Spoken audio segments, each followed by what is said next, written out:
Yo, what's cracking, peeps? Your boy T-Money here for Body Bags, week 243. Here to continue in my review session of the Tales from the Crypt series, season 2. Tonight's episode I want to review for you guys briefly is called Fitting Punishment.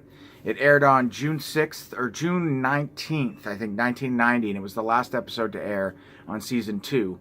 And it's one of my favorites for sure. It stars Moses Gunn, who plays this cheapskate, miserable old man that runs a funeral parlor, and his nephew comes to live with him because I think his parents died or something like that. And he's just basically exposed to these horrible living conditions, and his uncle says turn the lights off every time you leave the room, he basically sleeps on like a hospital bed that's hollowed out. There's no mattress. He just like basically sleeps on metal slabs, just like ridiculously inhumane. And just an asshole. I mean, they really play Moses' Gunn character out to be a total dickhead, cheapskate asshole, who's gonna get what he deserves because he is a bad man. And basically, he runs this funeral parlor, and I don't want to spoil anything, but he continues to mistreat his nephew. And something happens, and in Tales from the Crypt fashion, we have something happens. We have the character of Moses Gunn getting what he rightfully, justly deserves. But I mean, the acting in this episode is excellent. I highly recommend it because of the acting. I forget the kid's name now, the nephew. Let's see, it is John Clare. He's great. Moses Gunn, amazing.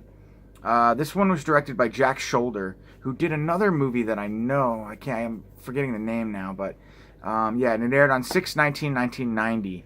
But again, the acting's amazing, very believable. And it says the synopsis on this says, business is dead, and that's good. A funeral home director has a disrespectful way of treating his clients and his nephew, for that matter. And yeah, he does like horrible things, like if the casket is too large or too small for the deceased, he'll like cut their legs off and shove them in it just to fit them down to size because he doesn't want to order another coffin for them. I mean, that sort of stuff is what this guy's doing. So totally just irrational, selfish, gigantic asshole. Just a ginormous jerk. And yes, the ending is amazing, classic. It involves feet trickling down steps, and you hear the and a basketball bouncing down each step. It's great. Turns into a ghost story basically, but it's amazing. Highly recommend it. Fitting Punishment. Yes, Moses Gunn certainly gets what he deserves. Check it out. What else to say? Jeez, I don't really know. Just something about these episodes. They were like an hour or half hour long, and they're just so 90s, and they just feel so much like of their time. And I don't know, they just don't make TV shows like this anymore.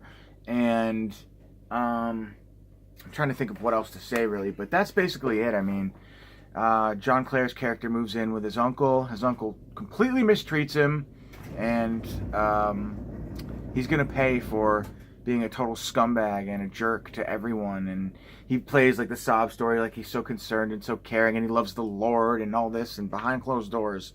I think it might be a metaphor for also like how people are treated behind closed doors, for sure, because he portrays himself as one way to the public, of course, as a funeral director, a very compassionate, caring, concerned community member. And then on the other hand, like when behind closed doors, he's a horrible, horrible man. And yeah, it's basically like modern day slavery. Very weird, but very good episode. Very, very good episode. And I don't want to spoil anything for you, so we'll keep it at that. So that's T-Money signing out for Body Bags. Happy Friday night, guys. Catch you next week on Body Bags with Hard Eyes.